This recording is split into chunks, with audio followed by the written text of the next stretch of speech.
Hello everyone. Hello everyone. आज हम सब देखेंगे इंडियन कॉन्स्टिट्यूशन के 500 मोस्ट इम्पॉर्टेंट क्वेश्चन को। तो चलिए वीडियो को स्टार्ट करते हैं। हमारा पहला क्वेश्चन है, B.R. अम्बेडकर और महात्मा गांधी के मध्य सन 1932 ईस्वी में हस्ताक्षरित पूर्ण समझौता में प्रावधान था। तो ये प्रावधान था साथियों, हरिजनों के लिए आरक्षण सहित संयुक्त निर्वाचन क्षेत्र का। अगला क्वेश्चन है, किस अधिनियम द्वारा भारत के गवर्नर जनरल को अध्यादेश जारी करने की शक्ति प्रदान की गई है? तो यह है भारतीय परिषद अधिनियम 1861 के द्वारा। रेगुलेटिंग एक्ट पारित किया गया सन 1773 ईस्वी में। भारत के गवर्नर जनरल को किस एक्ट के द्वारा अपनी समिति के निर्णयों को अस्वीकार करने का अधिकार मिलता है? तो यह अधिकार मिलता है 1786 का एमेंडमेंट एक्ट के द्वारा। मार्लो मिंटो सुधार का उद्देश्य क्या था? तो इसका उद्देश्य था पृथक निर्वाचन प्रणाली का। मार्लो मिंटो सुधार बिल किस वर्ष पारित किया गया? यह पारित किया गया था 1909 ईस्वी में। मुसलमानों के लिए अतिरिक्त निर्वाचन मंडल प्रारंभ में किसके द्वारा लाया गया था? तो यह लाया गया था साथियों मार्लो मिंटो सुधार 1909 द्वारा। 1909 के इंडियन काउंसिल एक्ट में किस बात की व्यवस्था की गई थी? तो व्यवस्था थी सांप्रदायिक प्रतिनिधित्व की। मॉन्टेग्यू चेम्सफोर्ड सुधार में प्रावधानों का सार था। तो प्रावधानों का सार था प्रांतों में दोहरा शासन। 1946 का कैबिनेट मिशन 3 मंत्रियों में गठित था। इसका सदस्य कौन नहीं था? तो ये थे लॉर्ड एमरी, ये सदस्य नहीं थे। भारत का संविधान लागू होने तक स्वतंत्रता के पश्चात इसका शासन किसके अंतर्गत चलाया गया था? तो संविधान लागू होने तक स्वतंत्रता के पश्चात जो शासन चलाया गया था वो 1935 के भारत सरकार अधिनियम के अनुसार चलाया गया था। अखिल भारतीय महासंघ स्थापित करने का प्रावधान शामिल किया गया था। तो यह शामिल किया था भारत सरकार अधिनियम 1935 में। केंद्र में द्वैध शासन किस अधिनियम द्वारा स्थापित किया गया? यह था भारत सरकार अधिनियम 1935 द्वारा। संघीय प्रणाली का पहला प्रयास भारत सरकार अधिनियम द्वारा किया गया था। यह किया गया था भारत सरकार अधिनियम 1935 के द्वारा। किस अधिनियम की प्रमुख विशेषता प्रांतीय स्वायत्तता थी? तो प्रांतीय स्वायत्तता की विशेषता 1935 भारत अधिनियम के अंतर्गत देखा जाता है। भारत में सचिव पद किसके द्वारा निर्मित किया जाता है? तो सचिव पद साथियों भारत सरकार अधिनियम 1858 के द्वारा निर्मित किया जाता है। 1922 ईस्वी में किसके द्वारा उद्गार व्यक्त किया गया कि भारतीय संविधान भारतीयों की इच्छा अनुसार होगा? तो ये उद्गार प्रस्तुत किया गया था महात्मा गांधी के द्वारा। 1924 ईस्वी में किसके द्वारा ब्रिटिश सरकार से यह मांग की गई कि भारतीय संविधान के निर्माण के लिए संविधान सभा का गठन किया जाए? तो संविधान सभा के गठन का प्रावधान मोतीलाल नेहरू के द्वारा किया गया था। संविधान सभा के विचार का औपचारिक रूप से प्रतिपादन किसके द्वारा किया गया? तो औपचारिक रूप से प्रतिपादन M.N. राय के द्वारा किया गया था।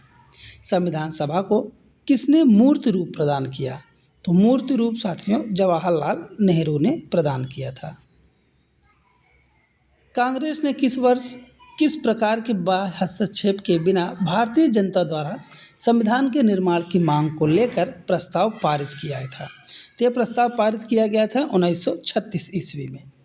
1938 में किस व्यक्ति ने वयस्क मताधिकार के आधार पर संविधान सभा के गठन की मांग की थी? तो ये मांग की गई थी जवाहरलाल नेहरू के द्वारा। वर्ष 1942 ईस्वी में किस योजना के तहत यह स्वीकार किया गया कि भारत में एक निर्वाचित संविधान सभा का गठन होगा जो युद्धोपरांत संविधान का निर्माण करेगी? ये योजना जो है क्रिप्स योजना के अंतर्गत स्वीकार किया गया था। संविधान सभा के गठन की मांग सर्वप्रथम 1895 ईस्वी में किसके द्वारा प्रस्तुत की गई थी? तो ये प्रस्तुत की गई थी साथियों बाल गंगाधर तिलक के द्वारा। तो संविधान सभा के गठन की मांग सबसे पहले 1895 में की गई थी और यह की गई थी बाल गंगाधर तिलक के द्वारा। भारत के संविधान सभा का गठन करने का आधार क्या था? तो ये आधार था कैबिनेट मिशन प्लान 1946 का।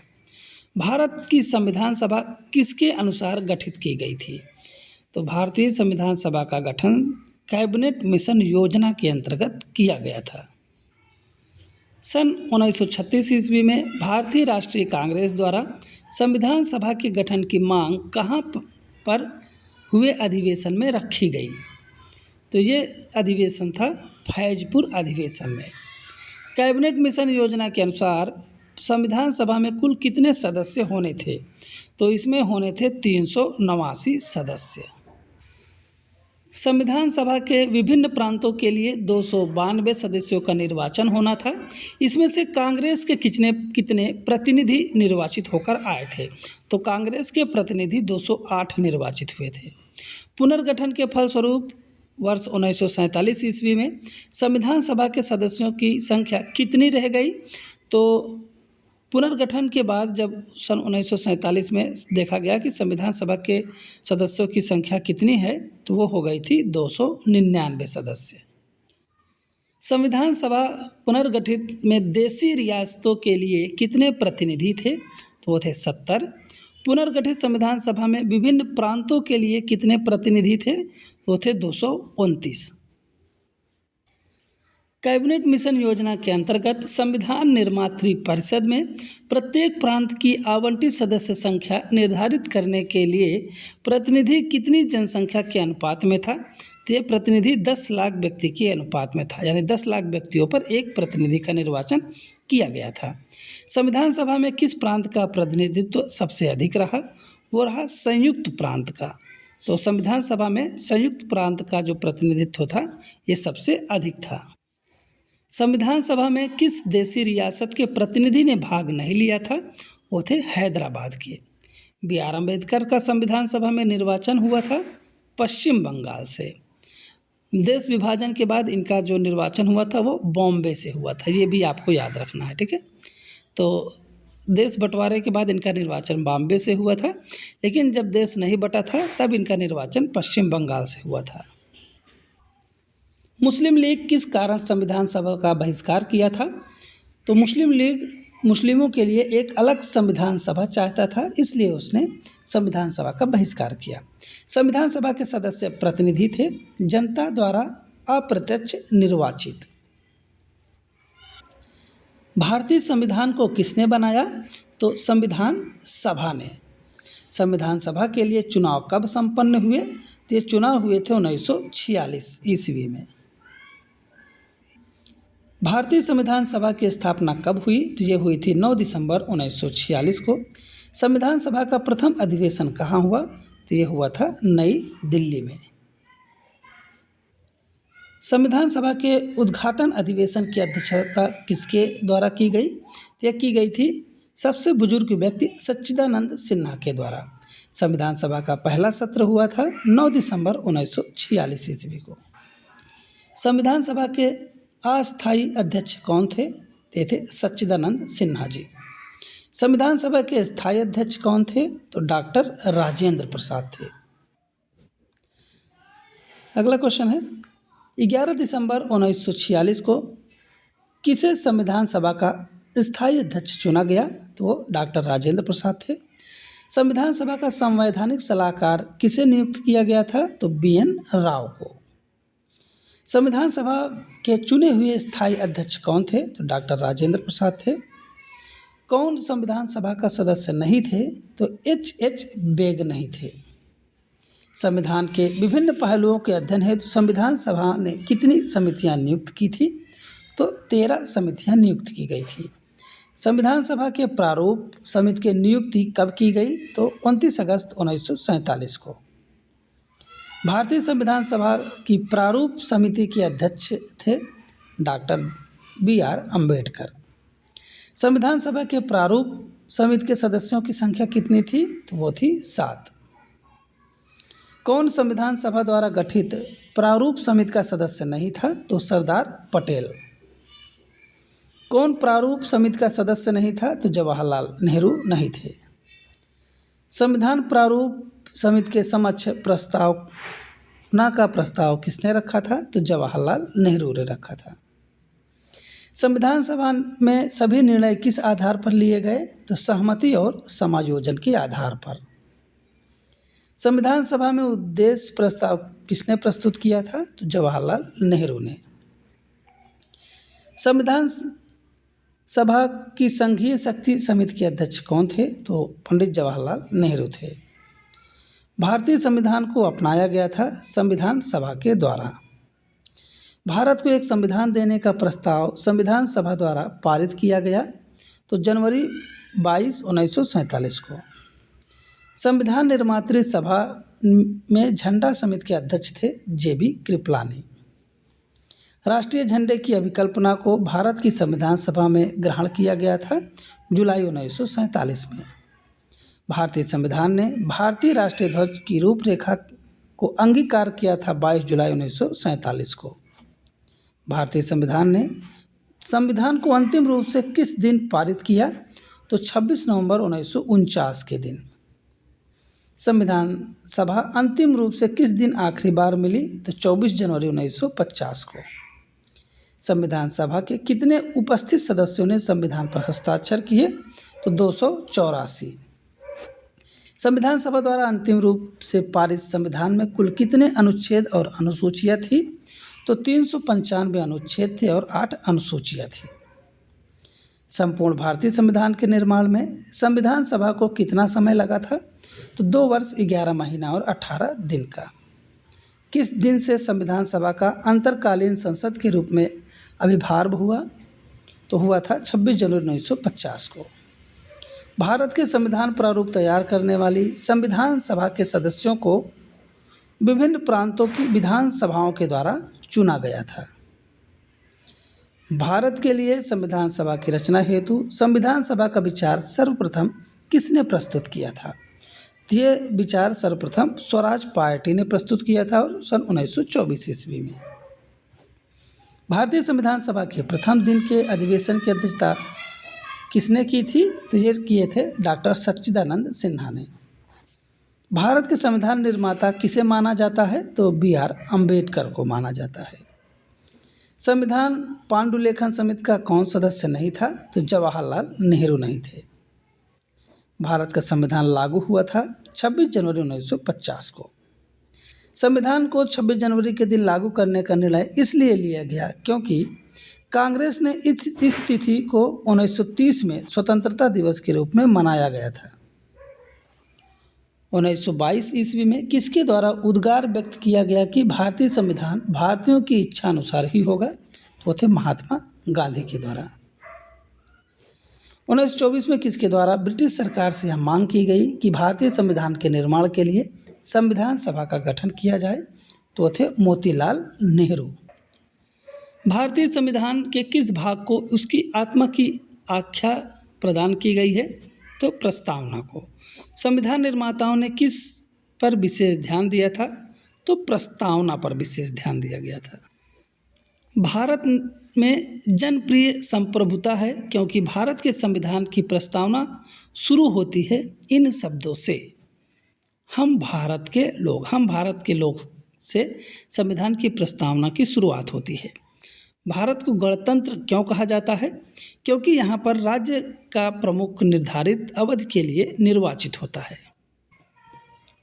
भारत एक है धर्मनिरपेक्ष राष्ट्र। धर्मनिरपेक्ष का अर्थ है सभी धर्मों का महत्व स्वीकार करना। भारत एक धर्मनिरपेक्ष राज्य है, इसका मतलब है कि भारतीय राज्य किसी निश्चित धर्म का समर्थन नहीं करता है। गणतंत्र होता है राज्य जहाँ पर अध्यक्ष वंशानुगत रूप से ना हो।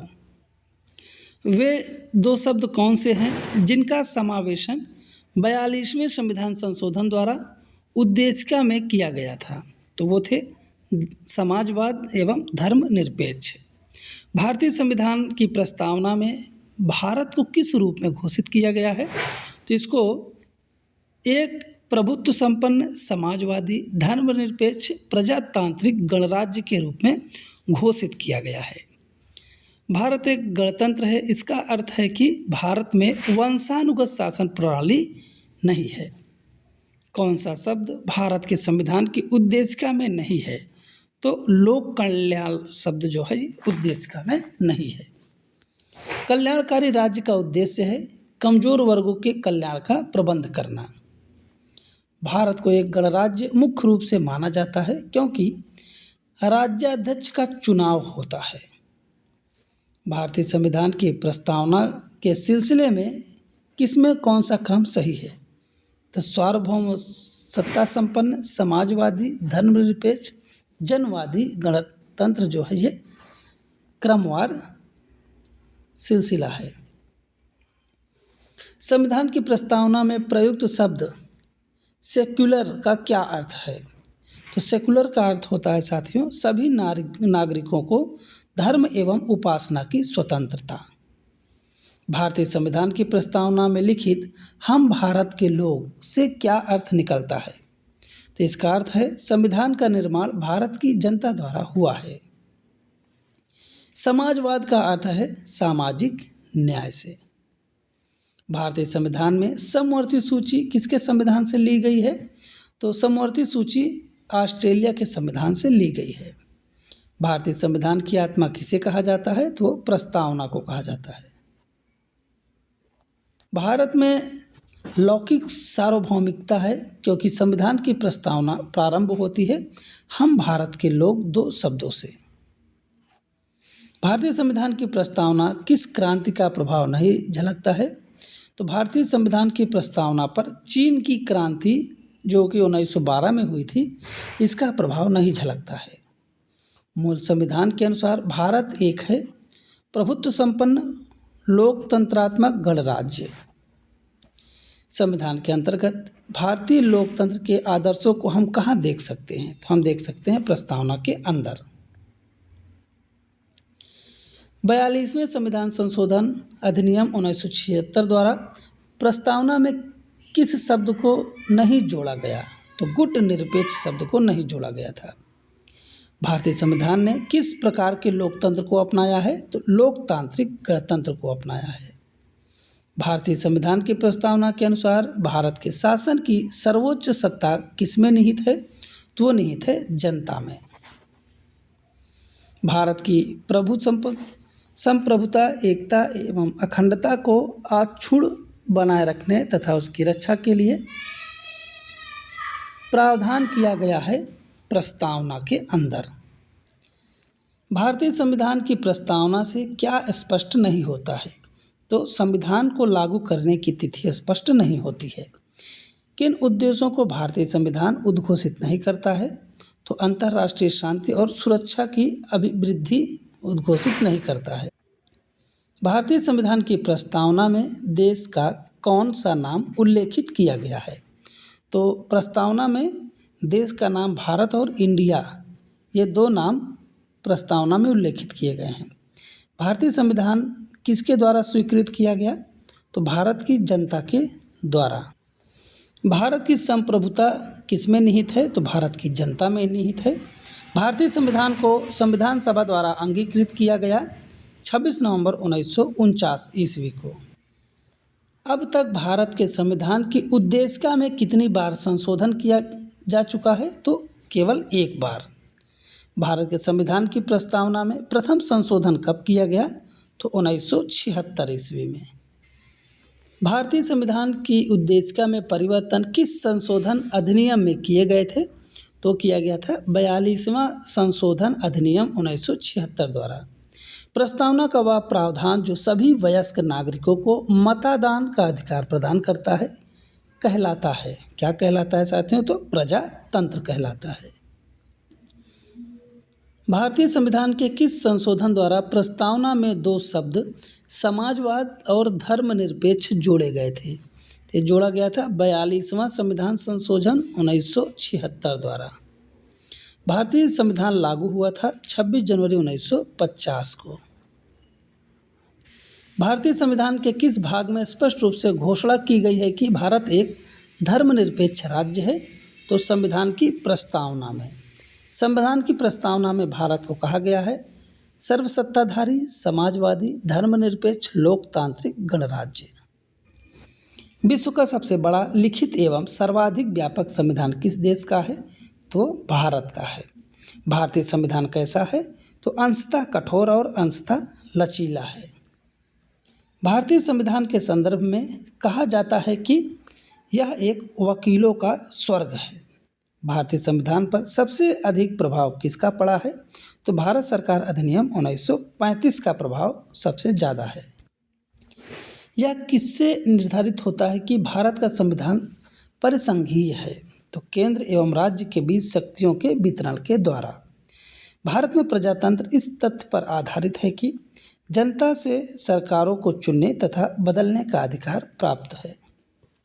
भारत में किस प्रकार की शासन व्यवस्था अपनाई गई? तो ब्रिटिश संसदनात्मक प्रणाली को अपनाया गया है। भारतीय राजनीति व्यवस्था में इनमें से कौन सर्वोच्च है? तो भारतीय संविधान सर्वोच्च है। भारतीय संविधान का अभिभावक कौन है? तो सर्वोच्च न्यायालय है। भारत में वयस्क मताधिकार की उम्र सीमा क्या है? तो वो 18 वर्ष है। भारतीय संघीय व्यवस्था की एक विशेषता है संविधान की सर्वोच्चता। भारत के संविधान में संघीय शब्द की जगह किन शब्दों का स्थान दिया गया है? तो संघीय शब्द के स्थान पर राज्यों का संघ घोषित किया गया है। भारतीय संविधान अपना प्राधिकार किससे प्राप्त करता है? तो भारत की जनता से। भारत में वैध प्रभुसत्ता निहित है संविधान में। भारतीय संविधान की संरचना किस प्रकार की है? तो कुछ एकात्मक, कुछ कठोर। लिखित संविधान की अवधारणा में सर्वप्रथम कहाँ जन्म लिया? तो फ्रांस में। फ्रांस में सबसे पहले लिखित संविधान बनाया गया। अध्यक्षात्मक शासन का उदय सर्वप्रथम किस देश में हुआ? तो संयुक्त राज्य अमेरिका में। भारतीय संघवाद को किसने सहकारी संघवाद कहा था? तो जी ऑस्टिन ने। कौन सी विशेषता भारतीय संघ और अमेरिका संघ दोनों में साझी है? तो संविधान की व्याख्या के लिए संघीय उच्च न्यायालय। भारत में सर्वोच्च माना गया है संविधान को। भारतीय संविधान का आप किस प्रकार वर्णन करेंगे? तो विश्व के सबसे विस्तृत संविधान के रूप में। भारत का संविधान मान्यता प्रदान करता है धार्मिक एवं भाषाई अल्पसंख्यकों को। विश्व का सबसे बड़ा लिखित एवं सर्वाधिक व्यापक संविधान किस देश का है? तो हो जाएगा भारत का। भारतीय संविधान कैसा है? तो अंशतः कठोर और अंशतः लचीला है। वही सेम टू सेम क्वेश्चन फिर यहाँ पर पूछा गया है बदल करके, तो इसको आप देख सकते हैं। भारत के संविधान में भारत को माना गया है राज्यों का एक यूनियन, यानी राज्यों का एक संघ माना गया है। भारतीय संविधान की कौन सी विशेषता व्यवस्था इंग्लैंड से ली गई है? तो इंग्लैंड से साथियों संसदीय प्रणाली ली गई है। भारतीय संविधान का कौन सा लक्षण आयरिश के संविधान से लिया गया है? तो नीति निर्देशक सिद्धांत। भारतीय संविधान का सबसे बड़ा एकांकी स्रोत है गवर्नमेंट एक्ट ऑफ इंडिया 1935।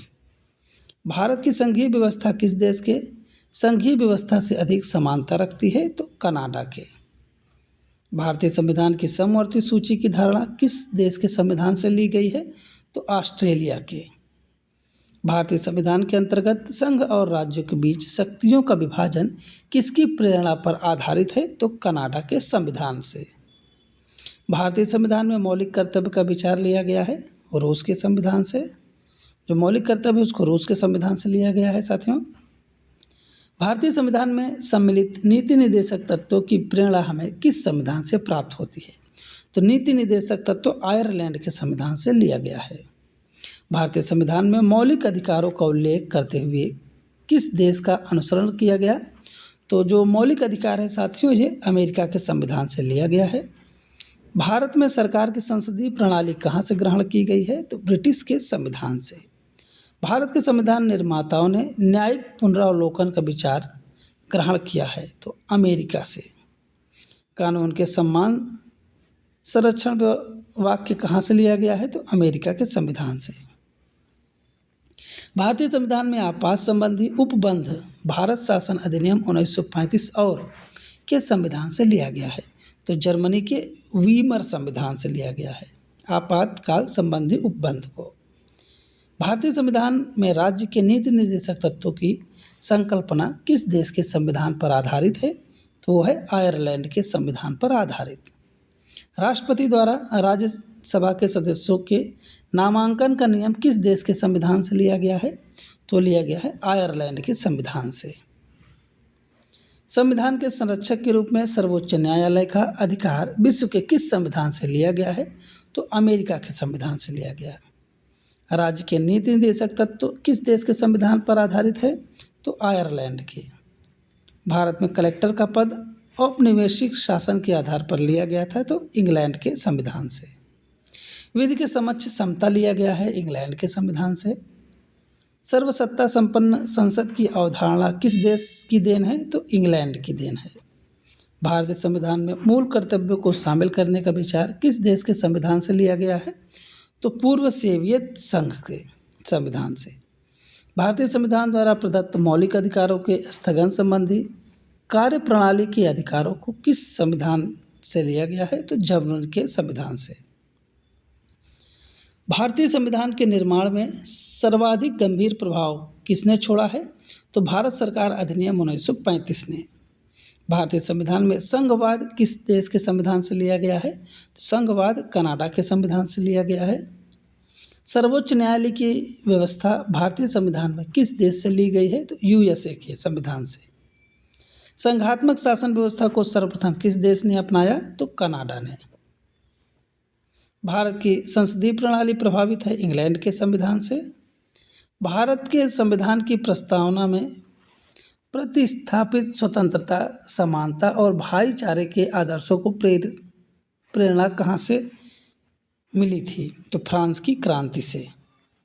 भारतीय संविधान की संशोधन प्रक्रिया किस संविधान से ली गई है? तो दक्षिण अफ्रीका के संविधान से संशोधन प्रणाली ली गई है।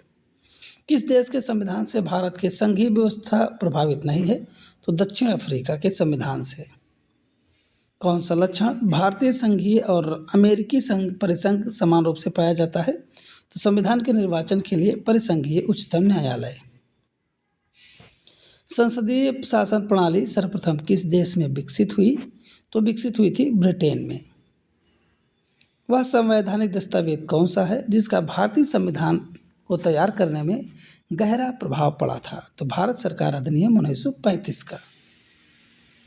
भारतीय संविधान में मूलभूत अधिकार किसके संविधान से लिए गए थे? तो संयुक्त राज्य अमेरिका के संविधान से।